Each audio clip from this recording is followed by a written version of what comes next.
Electricast. Welcome to Her Extraordinary Life by Design, where we celebrate women who are shaping their lives one extraordinary day at a time. I'm your host, Leslie Gaudet, self-care coach for women who are ready to make self-care a priority to support them in life and business. Every week, I'll be speaking with inspiring women from various walks of life who will share their personal journeys and will discover how they have fearlessly carved their own paths as business owners, passionately pursuing their dreams and creating a meaningful impact on their communities. So let's get started. Hello, and welcome to Extraordinary Life by Design podcast. I'm your host, Leslie Gaudet, and today we're talking with Tenya Eickenberg. Tenya is a certified energy healer and self-care coach with a deep passion for helping women release emotional baggage and channel their energies towards healing, regaining strength, freedom, and happiness. Her unique approach to energy healing offers an alternative to conventional medicine and talk therapy, focusing instead on nurturing positive energy for holistic healing. Through her guidance and training, Tenya helps women adopt deliberate self-care techniques and energy alignment to overcome anxiety and depression. Her expertise in these areas has led many women to defeat their struggles and embrace positive, thriving lives. She's a new connection for me, and I'm excited to speak with her today. So let's get this conversation going. Welcome, Tenya. I am excited to have you on the show today. Thank you so much. I am so excited to be here as well. Well, before we dive into your current work, I love to begin by learning about my guests' early experiences. So could you share with us some highlights from your childhood and your journey to where you are today without going too deeply into what you do? And then we'll explore further what you're currently doing today. Sure. I grew up as a military brat. My dad was in the Air Force. He joined the Air Force when I was about a year old. So it was all I ever knew. We moved around every 3 or 4 years, but wound up living in Idaho for a total of about 13 years. So that was where, when you're in the military and somebody asks you, where are you from? It's like, I'm really not from anywhere. It's like I was born in Michigan, but I lived in Idaho, Texas, England, and we traveled all over the place because we would go by car everywhere. So when we would go back to Michigan to visit family, we always drove and we never took the same way twice. So I got to see a lot of the country growing up, which I don't think I quite appreciated then, but I definitely appreciate more now. Being a military brat, I also lived in a family where emotions ran high. My mom is diagnosed with being bipolar and manic depressive. And on the other spectrum, my dad always hid his emotions, didn't talk a whole lot, is a very quiet person. So I had the two extremes growing up.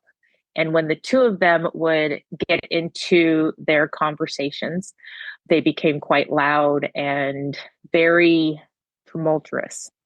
Tumultuous, is that how you say it? Very scary sometimes as a kid growing up. I don't have very many memories from before age 8. And around age 8 was when my parents decided to split temporarily. My mom brought us back from England, and my dad and my 2 older siblings stayed in England. My parents did eventually reunite and get back together, but it didn't really change anything. There was still lots of fighting going on. Both of my older siblings moved out by the time they were 17, and that left my younger brother and I there, which things did seem to get better when the other 2 siblings were not there, but they were also my dad's children from a previous marriage. So I think that had some to do with it as well. We finally moved to Maryland in 92.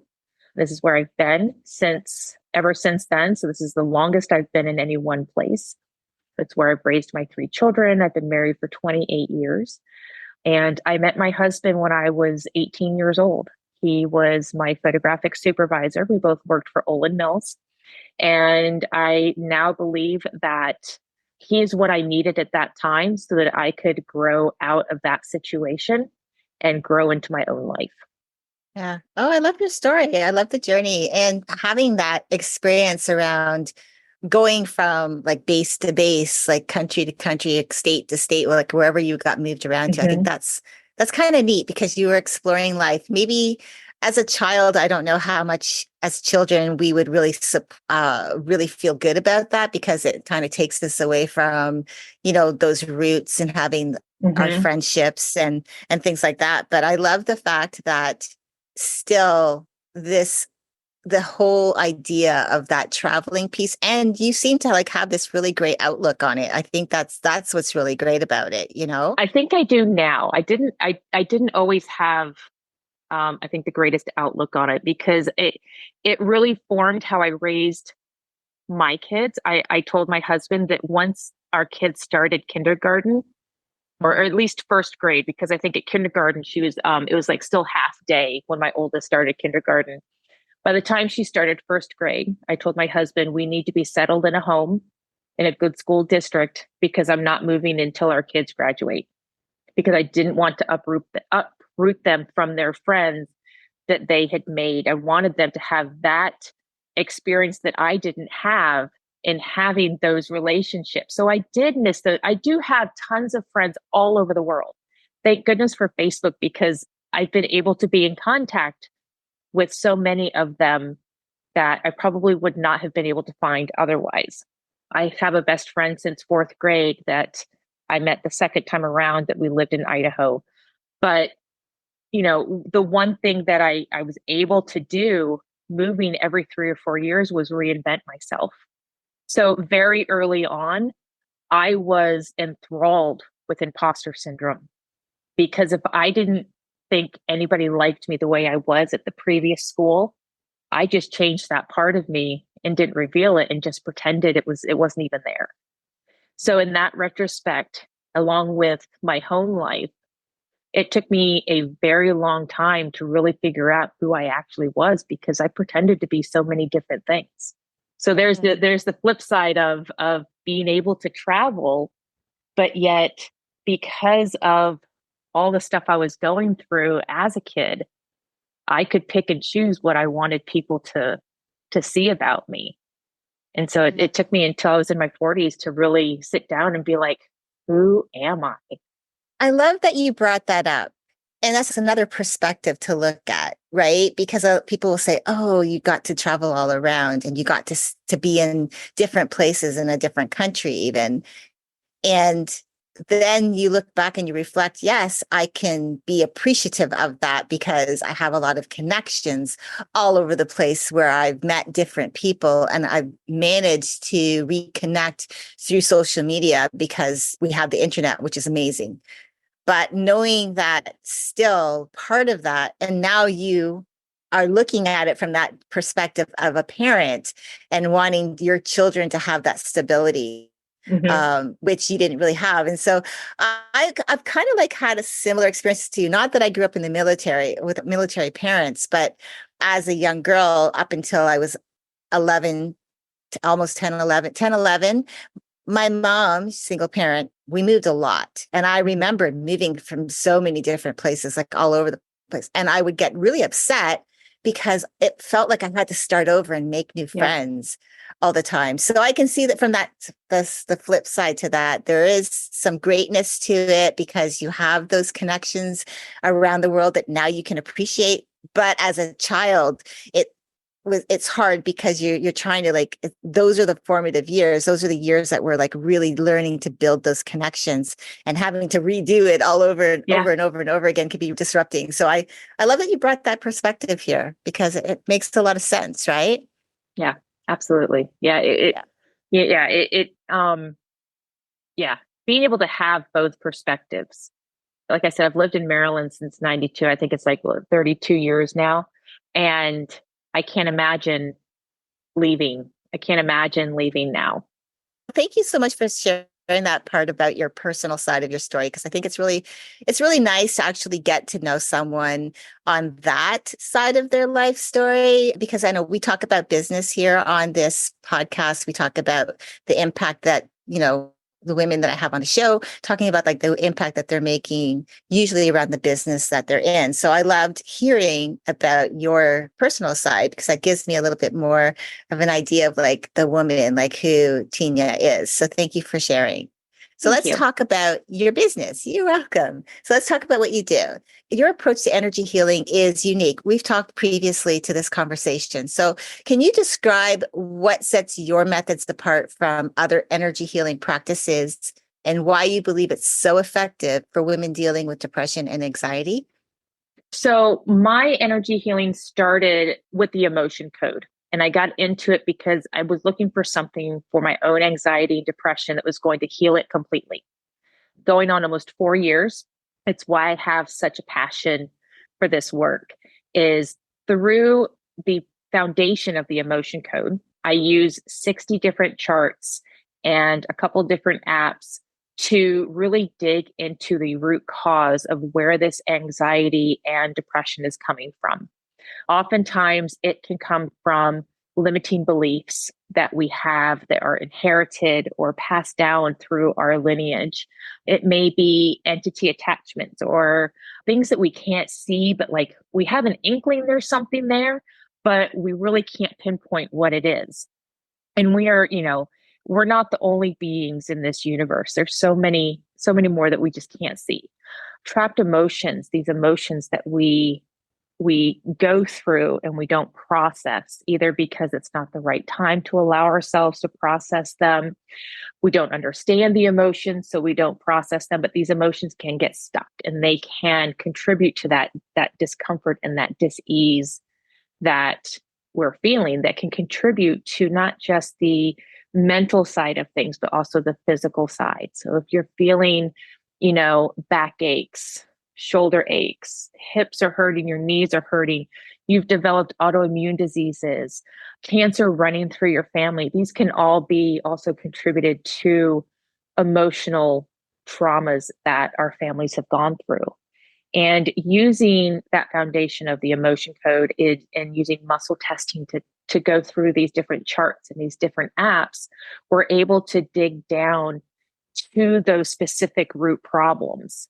And it's not just a surface clearing like some do or a bulk clearing that some do. It's sometimes we have to know the details behind what caused the problem in the first place, whether it's ancestral, inherited, or whether we created these energies ourselves and decided to hold on to them for some reason. Once we can pinpoint what those are, we're then able to ask how do we need to clear these? Sometimes it's as easy as just saying we're just going to get rid of them, and we just clear, cleanse, and release. We let them go. Sometimes we have to sometimes there's layers, and sometimes it takes more than one session in order to clear these things.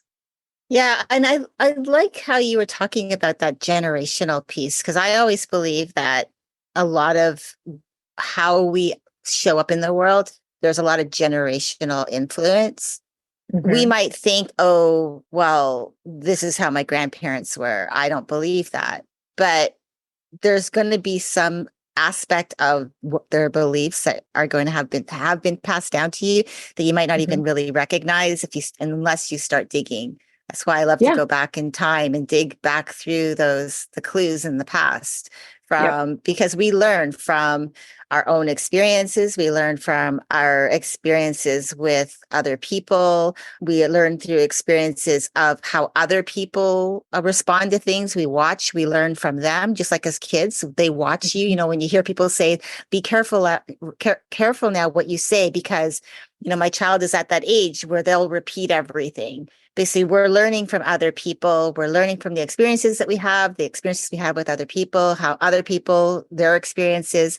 We're learning also from maybe things that were passed down that are beliefs that not necessarily we believe now as we're older, but as a child, you have nothing to say, well, why do you believe that? Like, why should I believe that? There's Mm-hmm. nothing there. There's no life experience until we get through life. So what I love about energy healing was at first, I was skeptical.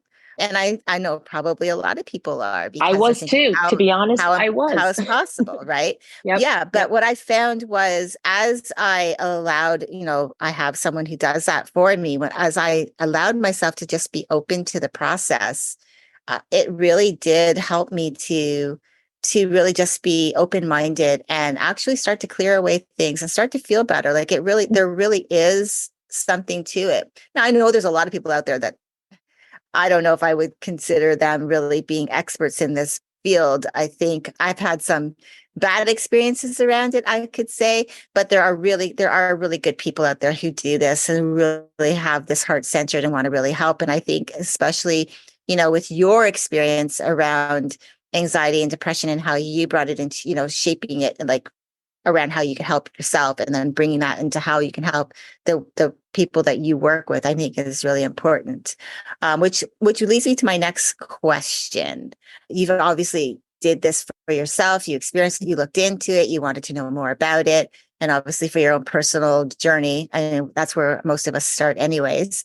What have you found are some of the key benefits that your clients have experienced through energy healing, especially those dealing with depression and anxiety? Maybe even you could share a success story. Yeah, the one thing that I want to add is that doing just the energy side of things is not going to get you the results that you're looking for. There's also the conscious side of us, the human side of us. We're here to experience this human experience, and we're supposed to experience all of that. So we have to do the conscious work as well, which is the self-care side, which is why I pair them together. In my program, one of the biggest things that I have found every one of my clients has been able to achieve was, one, being able to check in on their emotions and help themselves to, if they're feeling that worry and that nervousness that they were feeling before with the anxiety, by the end of the program, they're able to go, oh, okay, so what am I worried about? They're able to look at their emotions in a completely different way. They're not good. They're not bad. They're just emotions. And they understand that if they don't allow themselves to feel these emotions, to go through the process of listening to what their body's trying to tell them, what is going on in this situation that their energy is not okay with, they're able to step back and go, I can handle this. Like, they have control over their systems. They understand that they're in control of their body. They're in control of their emotions. They're in control of how it's making them feel. And they can say whether, hey, I need to leave this situation and take care of this, or they can say, you know what, there's something else going on here. Let's talk about it. So they've really been able to feel empowered in their own emotional healing going forward. We work on all the stuff that's happened up until that point they come and see me. And so we start to clear all that past stuff out, which leaves room for more positive things to come in to fill in those gaps. And then we work on the self-care side, mindfulness, meditation, journaling, boundaries, learning to feel their emotions, learning to reframe their thoughts as they're coming in, and paying attention to what parts of them are saying, oh, hey, you're not good enough. And it's saying, oh, but wait a minute, you don't get to tell me that I'm not good enough, because all parts of me are good enough. And it's just that empowerment that they feel at the end of that program that it makes my heart just, it's like, I'm like the Grinch. It like grows 3 sizes bigger. when I hear them say that, they send me a message saying, I didn't feel good this morning. I asked for, I put my shield on. I checked in with my body to see what the emotions were. And they're like, and I cleared my own emotion of nervousness, because they were nervous about something. And they're just like, I can't believe that I can do this now. Like, I can't believe that I have control over myself. They're not always looking for that outside help. They know they can do it themselves. Yeah. Oh, I love that. And I think too, also what I like about that is it gives them, what you're doing is you're not just going in and saying, slapping on a Band-Aid and saying, that's it, right? You're going in and you're saying, okay, let's really like look at that. I don't know if I would say wound, but looking at whatever it is that is the energies that are there Mhm. that are stuck, to the self-care aspect of it. I always believe that no matter what you want in life, that if you're not good with yourself, if you don't love yourself, if you don't like who you are, if you're Mhm. not taking care of yourself, all of that stuff that you want to have happen in your life, there's going to be challenges to getting that, because you're going to second guess. You're going to be looking for those external validations. You're going to be Right. not being able to, like, as you were saying, the boundaries, especially, I always talk about boundaries around your time, so important around our relationships, how much time we're expending, our emotions, and holding space for other people that might be draining our energy. Those are all important things. I like the fact that you bring the whole idea, like the whole package together, and say, okay, we're going to go dig, we're going to go deep, we're going to remove some of those things, but we're not going to just say, okay, you're done. We're going to actually go in now. Let's start really healing. Let's put on the healing salve through the self-care, so that you become that whole person, so Right. that now you're not walking around as this wounded self, I guess. That's kind of really what it is. So I really like that you do both of those. And that leads me into, like, I guess, my next question, because there's one thing that I know about you, is that you do emphasize the importance of intent in the healing process. So, Mhm. can you elaborate on how a strong desire to heal impacts the effectiveness of the energy healing process? Yeah. So, like you said, when you first heard about energy healing, you're a little bit skeptic, as was I, as is a lot of women that I talk to in our discovery calls. They're not quite sure what energy healing is. And going in with the intention that I'm going to heal, I'm going to feel better, I'm going to have power over myself. Those are strong intentions that I ask my clients to come in with, because if you believe that you can't heal, if you believe that you can't do this, quote unquote, on your own, right? They're not really alone, but there's a lot that they have to do after and in between calls that requires them to do things on their own. If they're not ready and prepared to do the work, then honestly, they're not going to get very far. You have to have that strong intention that you are prepared for change. And change is hard. They're going to go through moments during their healing sessions that they're going to be like, I'm falling backwards. It's coming back. And it's not that it's coming back, it's just there's more layers that are being revealed that you want to heal, that you're ready to heal. But if they just say, I can't do this anymore because it's too hard, they're not going to heal. You have to have that intention that you're ready for change. You're ready to let go of those trauma energies, those limiting beliefs that formed who you are up to this point. Because the universe is saying, you're ready to heal. You're ready to do this. Here are your tools. Are you ready to move forward? And if they're not honestly 100% willing to do the work, then everything I do on the energy side is just temporary. They have to want to have a solid foundation and solid growth. And if they're not ready for that, then everything that we do is just temporary. Yeah. And isn't that funny about change, how it can reveal extra things that scares us?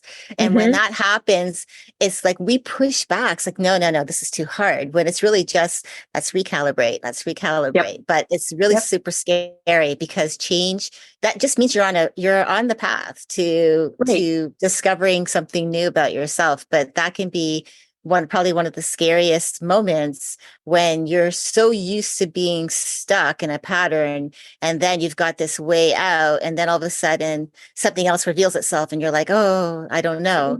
And it's like, Yeah. this is just too hard, I just want to give up. Because we actually want I think we gravitate to what's familiar, even if it's uncomfortable, instead of like, gravitating to like, okay, this is uncomfortable. It's like getting into, I call it the uncomfort zone Mm-hmm. because that's where I feel like that's where the growth begins. And if you get into that uncomfortable space, it allows you to start revealing those extra things that could really be helpful. But it takes that courage to stay there and not run back to the before where you're in that comfort zone, where you're comfortable being Yeah. uncomfortable because change is just, it's scary and you feel like it's hard when it can really just be a challenge that you can push through and overcome. And especially if you have someone like yourself that's guiding them along every step of the way and they're not doing it alone, that makes it, I guess, I would say a little easier, even if they don't feel like it's Right. easy. Right. Right. And yeah, and to be honest, being in this for 4 years, I still run into challenges. I still run into moments where I have to shift and I have to change. And I go, oh, wait a minute. I don't know if I want to do that.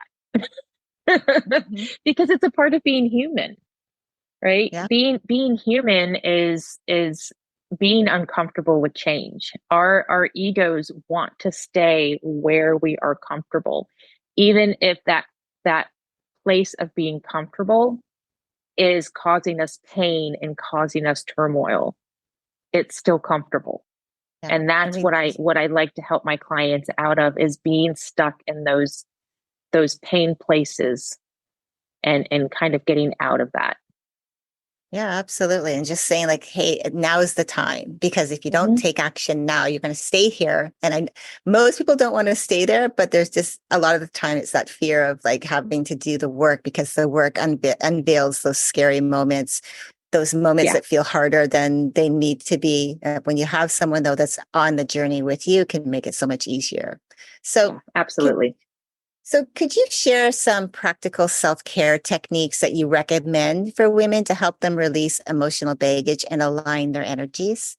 Okay, so the first one is meditation, mindfulness meditation. Guided meditation is wonderful.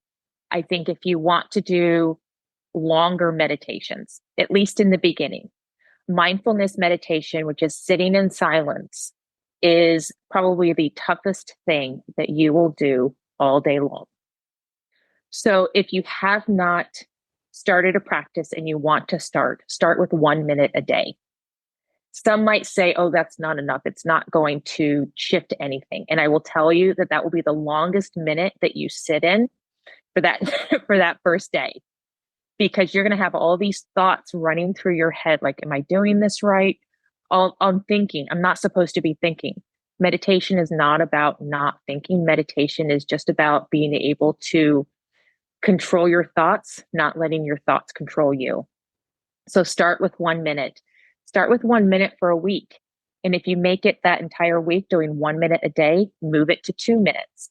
There is no right or wrong way to sit in meditation when you are starting out. As you progress in your practice, there's definitely things that you can adjust to get a better, more effective meditation. But just when you're just starting out, start with 1 minute. Just start the habit of sitting in silence for 1 minute and just focus on your breath. Easiest way to focus on your breath is to just pay attention to how it's going in and out of your nose. It will mostly kind of hit on the tip of your nose when it's coming up, but just kind of pay attention to where it's coming in at, and just in your head, in, out for 1 minute, and go from there. And then the other thing I would say is journaling. Journaling is so therapeutic. I know a lot of women who stopped journaling when they were teenagers because they had somebody invade their privacy and call them out on it. If that happened to you, I am so sorry that that happened to you, but pick up a journal and journal again. Don't pay attention to the spelling, to the grammar. Just write stuff out. Write whatever is in your head. Even if a Big Mac from McDonald's pops in your head, write it down and write why you want one. But just journal, because journaling will help you to brain dump some of the stuff that's going on in your body. And as you go back and read through, you can go, that's why that happened that day. That's why I was reacting the way that I was, because this is how I was feeling. And you'd be surprised at how much better you feel the longer you journal, the longer you write things out. I think that those are the two most important. Yeah. And even too, like putting the two together, having your mindfulness meditation and then going directly to journaling and just Yep. journal about what happened can also help you to see the Yeah. patterns, like how you responded. Like you could be, like you said, freaking out the first day or the first week of doing this. It just doesn't feel comfortable. So writing that out and why you didn't feel comfortable, then all of a sudden you find yourself just recalibrating and getting Yeah. comfortable with it, getting better at it. Yep. It's a practice that takes time and shouldn't feel rushed. And it's not on anyone else's time frame. It's on your own. So I love those two ideas. So thank you. Yeah. It's like learning how to walk when you're a baby. Babies don't learn how to walk as soon as they pull themselves up. It takes them months to learn how to walk. It takes us months to learn how to meditate, to the point where we, even seasoned meditators, sometimes feel like, oh, what am I doing wrong? This isn't how it was yesterday. We all have our moments. But yeah, practice, it's like brushing your teeth, learning how to walk. It's something that you should be doing every day without question. It's what I call a non-negotiable. Love that.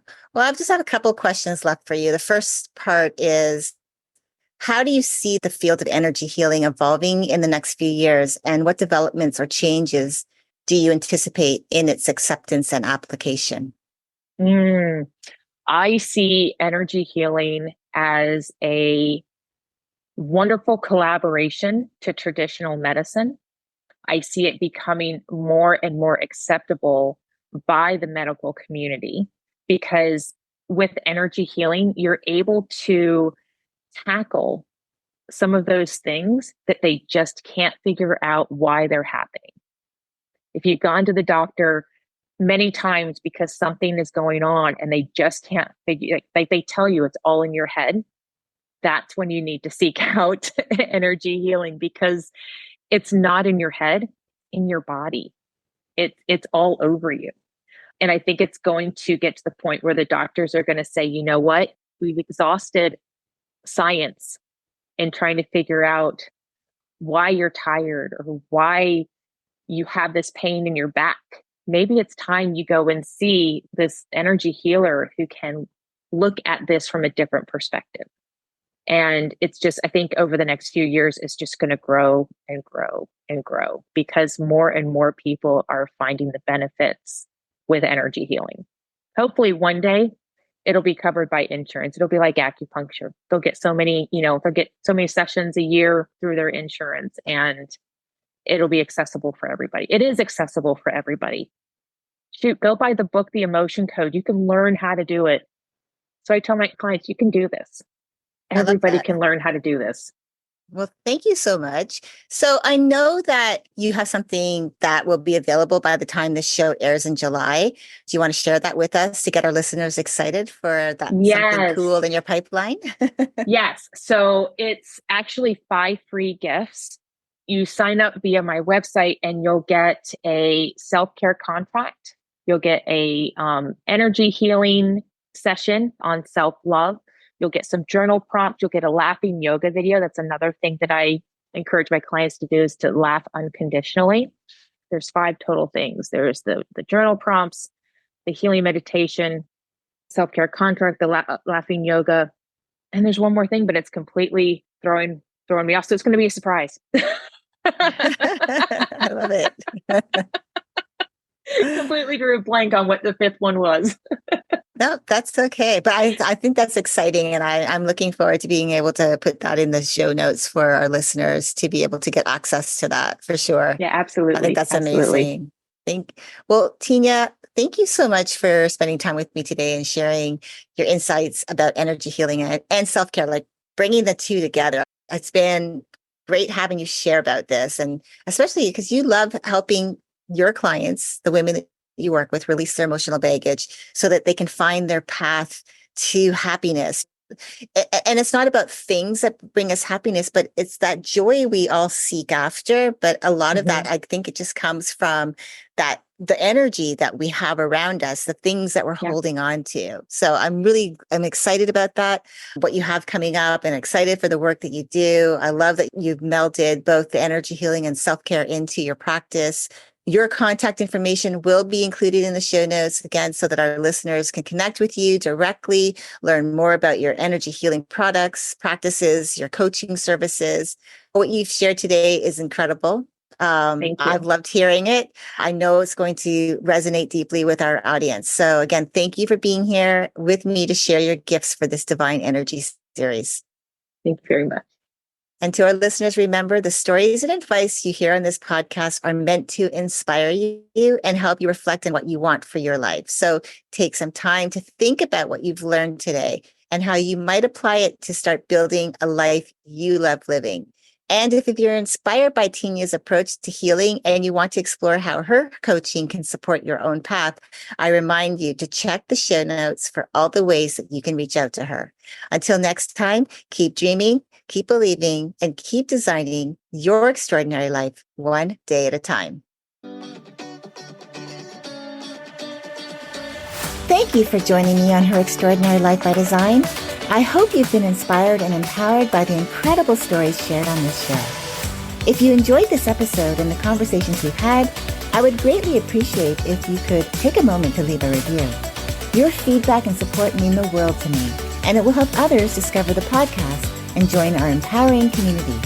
Remember to hit the subscribe button so you never miss an episode. Together, we can continue to learn from these amazing women, uncover their extraordinary journeys, and be motivated to create our own lives by design. Thank you again for tuning in. Until next time, stay empowered and keep shaping your extraordinary life one day at a time.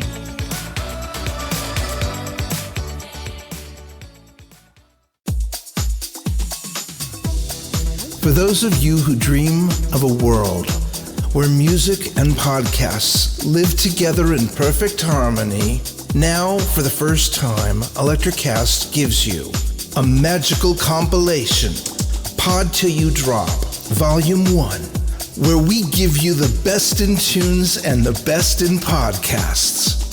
Feast your ears and hear the culture. Available now wherever you listen to music.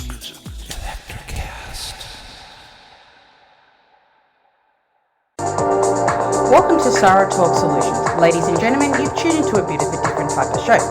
I'm Sarah B and I'm your host. You can find me on my IG, which is Aussie_Sarah_LA. I talk about amazing, relevant conversations and topics and what functions that goes on in this magical, wonderful, wonderful city of the City of Angels. My IG, which is Aussie_Sarah_LA. Electricast.